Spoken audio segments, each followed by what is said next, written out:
Hello, नमस्कार, आदाब और सत श्री अकाल। कैसे हो लवलेस? हम उम्मीद करते हैं कि आप अच्छे होंगे, स्वस्थ होंगे, मस्त होंगे, बिंदास होंगे, खुद का बहुत ध्यान रख रहे होंगे और एक छोटी सी रिक्वेस्ट भी करेंगे। मुस्कुरा दो ना, थोड़ा सा मुस्कुरा दो। हाँ, आजकल दिन थोड़ा टफ हो सकता है, लेकिन मुस्कुराने में क्या बुराई है। वैसे भी इस पर टैक्स नहीं लगा है और अब तो जीएसटी भी कट गया बहुत, तो फिर अब तो मुस्कुराना बनता है ना। अरे इतना बोल दिया, अब तो मुस्कुराओ। हाँ नहीं तो बड़े जिद्दी हो गए हो यार तुम लोग। मुस्कुरा दो प्लीज, प्लीज, प्लीज। अरे रे रे रे रे, देखो तो कितनी प्यारी सी स्माइल है, दिल ले जाती है हमारा। चलिए स्टोरी पर आते हैं। और स्टोरी पर आने से पहले एक और बात, हम हमेशा कहा करते हैं कि इश्क किया कीजिए, पर आज हम एक छोटी सी गुजारिश और करेंगे कि कभी ना इश्क मत करना।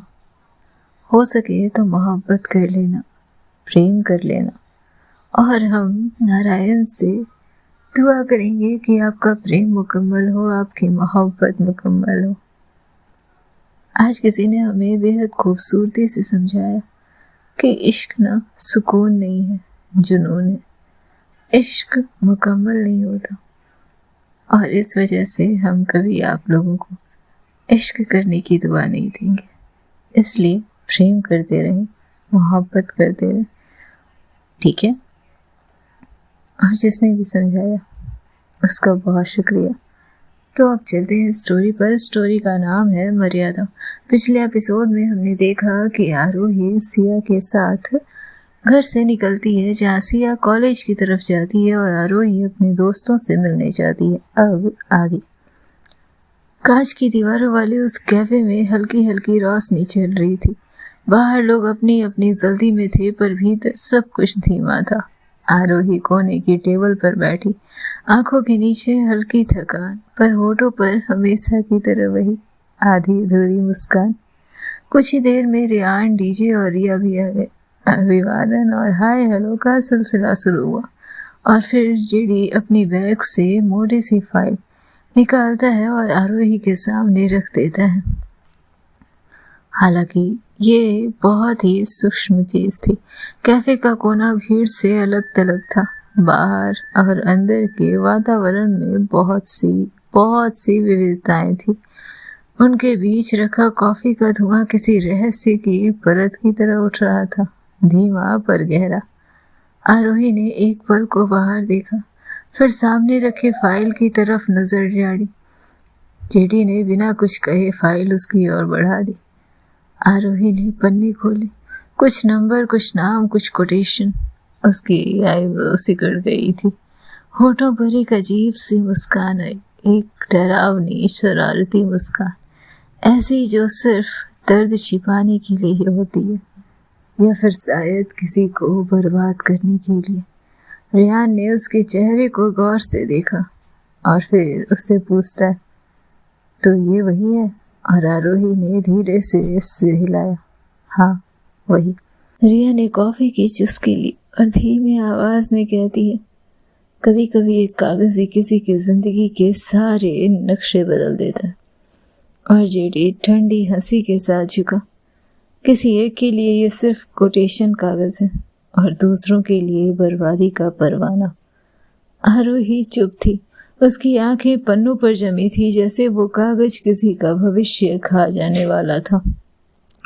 तभी रेयान कहता है, ये प्रोजेक्ट अगर बाहर निकला तो सबसे पहले किसकी नींव हिलेगी? और जेडी कहता है, उनकी जिनका नाम इस लिस्ट में है।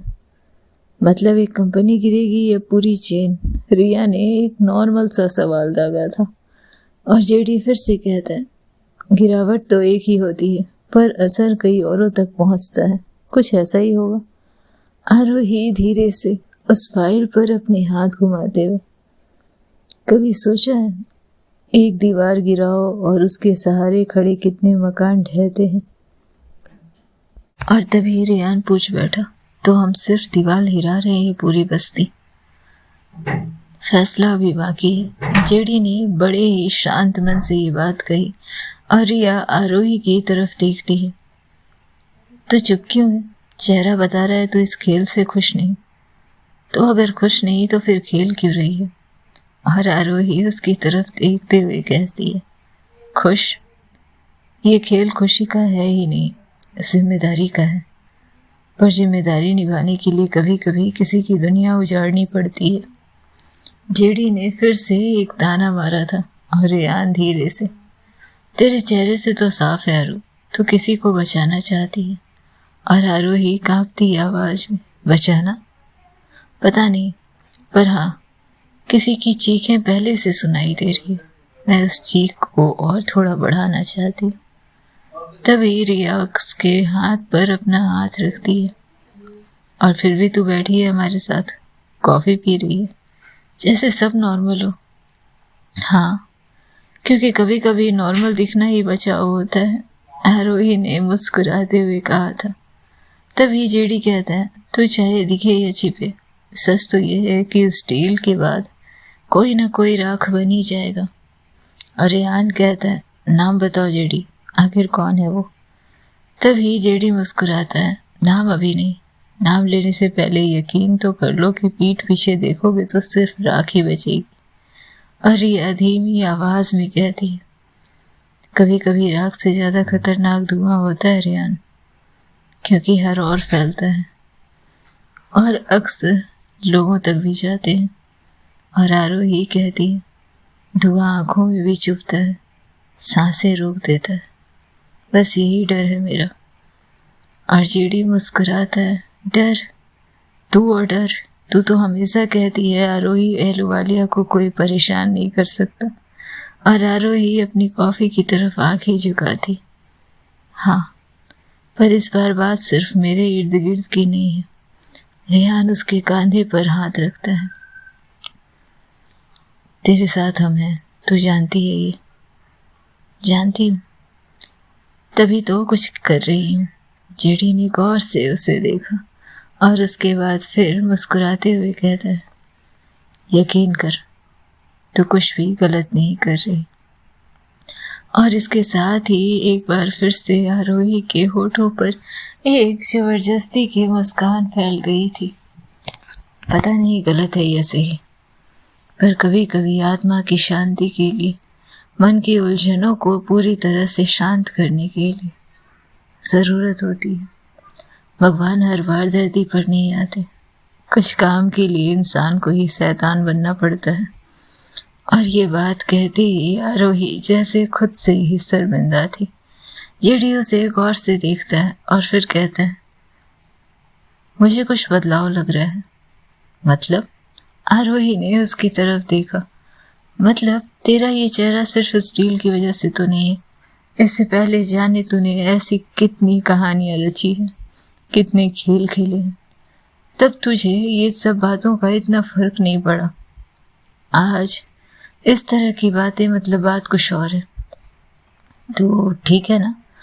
जैसे ही ये सवाल उठा, आरोही तेजी से अपनी नजरें झुकाती है और इसके साथ ही जेडी फिर से कहता है, आरो, मैंने तुझसे कुछ पूछा, क्या हुआ? सब ठीक है ना? कुछ बात है क्या? और आरोही तेजी से कहती है, नहीं, कोई बात नहीं है। और जेडी फिर से उसकी तरफ देखता है। झूठ बोल रही है ना तू? आंखें बता रही है कि तू बेचैन है। तू अभी सिया के घर में है, वहां कोई प्रॉब्लम? और ये बात सुनते ही एक बार फिर से आरोही की निगाहें इधर उधर दौड़ने लगी थी और रिया बस उसे देखे जा रही थी। उसकी माँ का बिहेवियर? जेडी ने जैसे ही ये बात कही, सवाल हवा में गिरते ही आरोही का दिल बुरी तरह से धड़क उठा, आंखें बचने लगी थी और उसने वो मुश्किल ही कहा, सब ठीक है। पर उसके शब्द खोखले थे।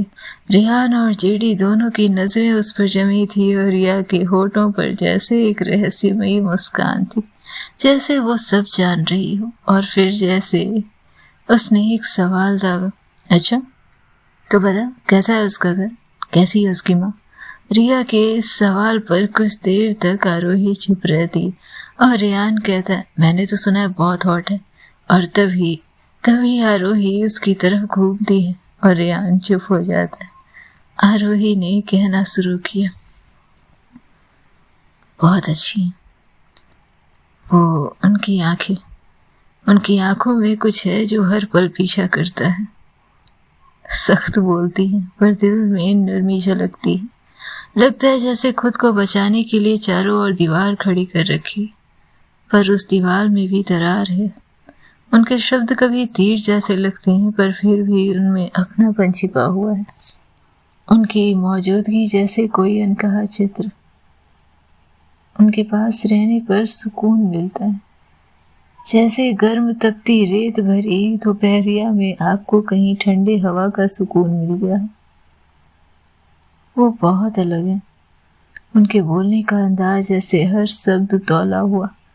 कभी कभी लगता है जैसे हर चीज को अपनी जगह पर रखना चाहती हो, और फिर भी उनकी आंखों में कुछ ऐसा है जैसे बहुत कुछ अनकहा रह गया हो। जब वो गुस्सा करती हैं तो भीतर की कोई कोमलता झांक जाती है, और जब जिद करती हैं तो ऐसा लगता है कि दुनिया का सबसे सख्त आदेश भी कोई नरमी लिए हो। वो किसी और ही दुनिया से आई हुई लगती है, कभी चित्र की तरह स्थिर, कभी रंगों की तरह बिखरी हुई। शब्द रुकते ही नहीं थे, आरोही बोलती गई जैसे भीतर का सारा जमा हुआ पानी बह निकला हो। पर अचानक मानो होश लौटा उसका। उसने खुद को देखा और टेबल पर सन्नाटा पसरा था। उसके सारे दोस्त बस बड़ी बड़ी आंखें किए उसे देख रहे थे। जब उसे होश आया तो वो क्या कह रही है तब तक बहुत देर हो चुकी थी। रिया की आंखों में वही मुस्कुराती समझ थी। जेडी और रेहान बस उसे घूर रहे थे, जैसे कल्पना ही ना की हो। सवाल भी थी और हैरानी भी। आरोही का दिल कांप उठा। वो खुद से भी छिपा नहीं सकी कि उसकी दुनिया किस ओर झुकने लगी है। टेबल पर एक पल की खामोशी पसरी और दूसरे ही पल आरोही जैसे किसी अंधेरे कुएं से बाहर झांक आई हो। अब खुद उसके शब्द पर वो हैरान खड़ी थी। उसके सामने बैठे तीनों दोस्त बस उसे देखे जा रहे थे, कुछ आश्चर्य और कुछ समझ से मिले जुले भावों से। और रिया ने सबसे पहले चुप्पी तोड़ी थी। आवाज में हल्की सी छेड़खानी और गहरी गंभीरता लिए, मतलब आखिर प्यार से तेरा पाला पड़ ही गया। आखिर प्यार के एहसास से टकरा ही गई तू आरो। बहुत बचाया तूने खुद को, बहुत रोका, लेकिन गिरे भी तो वहां जाकर जहां तूने सोचा भी नहीं होगा। आरोही ने जैसे कुर्सी पर ही अपनी दूसरी करवट ली। होठों पर हल्की हंसी लाने की कोशिश की, पर आंखों की बेचैनी का पर्दा फास हो चुका था। जेडी अब भी चुप था, नजरें अब आरोही पर टिकी थी। रेयान ने धीरे से सिर झटकते हुए कहा, कभी सोचा नहीं था कि तुझे ऐसे लफ्जों में किसी के बारे में कहते सुनूंगा, और वो भी इतनी गहराई से। आरोही ने झटके में सिर उठाया। ओए, क्या प्यार व्यार की बातें कर रहे हो तुम लोग? कुछ नहीं होगे और कभी होगा भी नहीं। समझ आ रही है तुम्हें? वो सिया की मॉम है। थोड़ा तो सोचो यार, कुछ भी बोल देते हो। उसकी आवाज में अकड़ थी मगर भीतर कहीं डर। रिया की मुस्कान अब और गहरी हो चुकी थी। उसने हल्के से कॉफी का प्याला टेबल पर रखा और फिर कह दिया, कितना भी इनकार कर लो, तुम्हारी आंखें सच बता देती।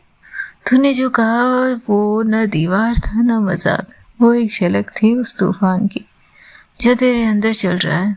और रेयान धीरे से कहता है, हम मान भी ले आरू कि तू सब बड़ा चढ़ा कर कह रही थी, पर एक सवाल, ये सब बातें इतनी गहराई किसी अनजाने के लिए ऐसे निकलती है क्या? आरोही ने अपने होठ पर होठ दबाए। उसका गुस्सा बचाव बन चुका था। पागल मत बनो तुम लोग, और सुन लो, उनका जिक्र श्रेया के सामने कभी मत करना। याद रखना, ये बात यहाँ से बाहर नहीं जाएगी। Do you guys understand? Riya और रेहान ने एक दूसरे को देखा और फिर एक साथ मुस्कुरा दी। तभी रेहान कहता है, ठीक है, हम तो मान लेते हैं, पर देखना ये है कि खुद को तू कब तक मनाती रहेगी। हम बस ये देखना चाहेंगे। और आरोही ने नजरें झुका ली। उसका हाथ अनजाने में टेबल पर रखी कलम से खेल रहा था। जेडी अब तक चुप बैठा था। सब लोग उठने लगे। तभी वो धीरे से आरोही के कांधे पर हाथ रखता है और इसके साथ ही कहता है, आरू, मैं तुझे कुछ समझाऊंगा नहीं। न पहले कभी इसकी जरूरत पड़ी है और न आगे पड़ेगी। मैं बस इतना ही कहूंगा कि उतना ही कदम आगे बढ़ाना जितना पीछे हटा सकने का हुनर हो तुझमें। मैं हर हाल में तेरे साथ खड़ा रहूंगा। तेरे साथ हूं, पर तू खुद को संभाल सके उतने ही आगे बढ़ना। तू जानती है तू क्या कर रही है। तुझे मैं मना भी नहीं करूंगा और ना कोई दलील दूंगा। बस कभी जरूरत लगे तो आवाज दे देना, क्योंकि जहां तक मैं समझ पा रहा हूं तू उस रास्ते पर चल रही है जो बहुत खतरनाक है। तू अपने ही नसीब में अपने ही हाथों से कुछ ऐसे दर्द लिख रही है जिसकी दवा शायद तू भी ना बन पाए।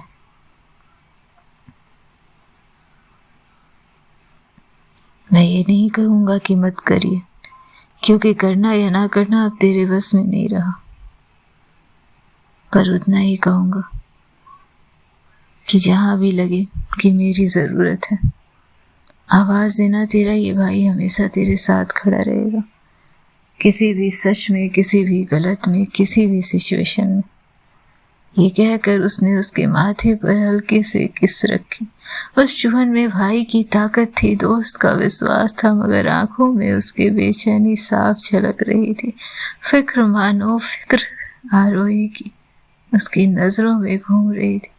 रिया और रियान ने उसे गले लगाया और रिया फुसफुसा कर कहती है, फीलिंग से भाग सकती है तू आरू, पर याद रख, एहसास पीछा नहीं छोड़ते, वो दबोचते हैं, वो आपको नोच लेते हैं, वो आपको घायल कर देते। तेरे लिए ही एक नया सफर है। हाँ, सफर खतरनाक चुना है तूने, पर सच्चा है। और इसमें तू हमेशा मुझे अपने साथ पाएगी, हर हालात में, हर सिचुएशन। और रियान ने सिर हिलाते हुए कहा, हमेशा मतलब हमेशा, बूढ़े तक भी तेरा पीछा नहीं छोड़ने वाले हम लोग। और इसके साथ ही चारों गले मिलते। आरोही को आज तो इस बात का फक्र था कि उसने जीवन में कुछ कमाया नहीं, लेकिन उसने दोस्त काफी सही कमाए। तीनों धीरे धीरे दरवाजे की तरफ बढ़ गए। आरोही वहीं टेबल पर बैठी रही। कॉफी का कप ठंडा हो चुका था, मगर उसके भीतर का ताप और तेज हो गया था। उसके कानों में अब भी जेडी की आवाज गूंज रही थी, उतना ही कदम आगे बढ़ाना जितना पीछे हटा सको। और रिया के शब्द जैसे धुएं में तैर रहे थे। एहसास दबोच ही लेते हैं। वो जाने कितनी देर तक उस कैफे में अकेली बैठी रही, हाथ उस फाइल पर घूम रही थी, जैसे अंदर के अंतर्द्वंद में सही और गलत का निर्णय लेने की क्षमता भी ना रही हो अब उसमें। पर जानती थी कि इसे पूरा करना है, क्योंकि कुछ काम के लिए इंसान को शैतान बनना पड़ता है। कुछ देर बाद वो कैफे से निकलती है। सारे रास्ते उसके एहसास पर सपरना के इर्द गिर्द थे। और इसके साथ ही कैफे का कोना अब खाली हो चुका था। कुर्सियों में पड़े कॉफी के दाग, खुले नैपकिन और आधे टीटे बिस्किट की तरह यादें भी बिखरी पड़ी थी। पर उन पूरे सन्नाटे में एक ही चीज साफ सुनाई दे रही थी, दोस्तों की आवाजें। मतलब प्यार से टकरा गई तू, फीलिंग से भाग सकती है तू, पर एहसास तो बोझ ही लेते। उतना ही कदम बढ़ाना जितना पीछे हट सके। आरोही की उंगलियां टेबल पर ठहरे हुए कप की ठंडी सतह पर खेल रही थी, जैसे ठंडा हो चुका वो कप उसके अपने भीतर के हालात का आईना हो। उसने खुद से ही सवाल किया, क्या सचमुच में कोई एहसास में, या सिर्फ एक गलतफहमी, एक अजीब सा आकर्षण जो शायद उसकी उम्र, उसके ठहराव, उसकी चुप्पी की वजह से है। क्या मैं उसकी आंखों में वही ढूंढ रही हूँ जो खुद अपने भीतर खो चुकी हूँ। उसकी आंखें थोड़ी भारी हो गई।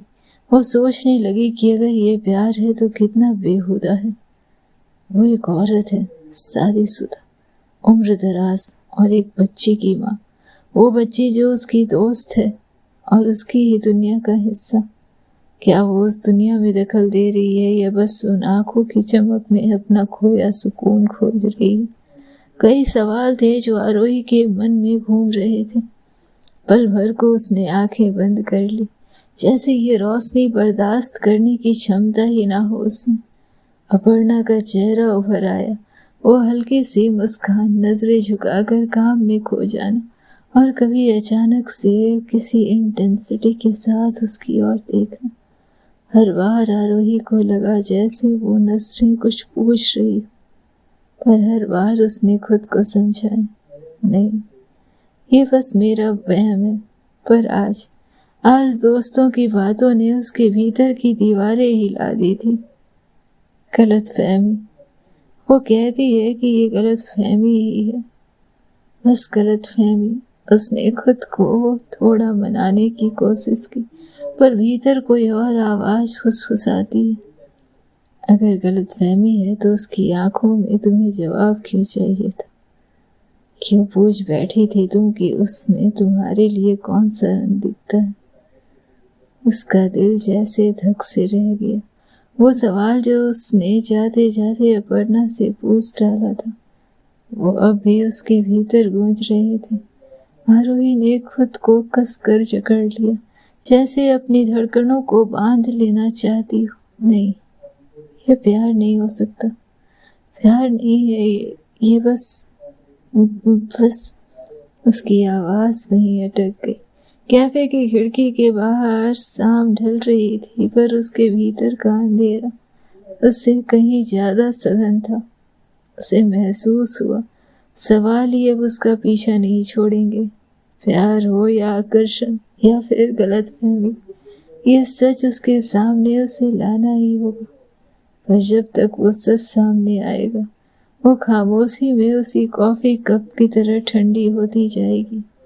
उसके भीतर का रेशा रेशा इसी तरह ठंडा होता जाएगा और इस एहसास से लड़ती वो जाने कौन सी दुनिया में अपने आप को फिर से इस बात का एहसास दिला पाएगी कि अपर्णा और उसके बीच कोई एहसास नहीं, कोई बंधन नहीं। जैसे चुप्पियों का बोझ अब और भारी हो रहा था आरोही के लिए।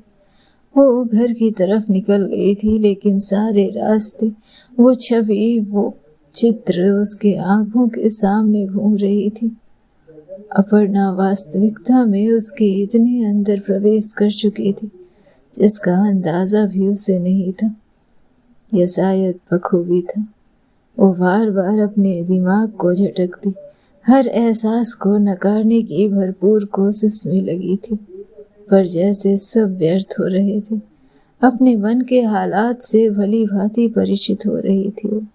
क्या होना था आगे जानने के लिए सुनते रहे नेक्स्ट एपिसोड। तब तक खुश रहें, स्वस्थ रहें, मस्त रहें, बिंदास रहें और हाँ, दिल लगी करते रहें। Take care, loveless.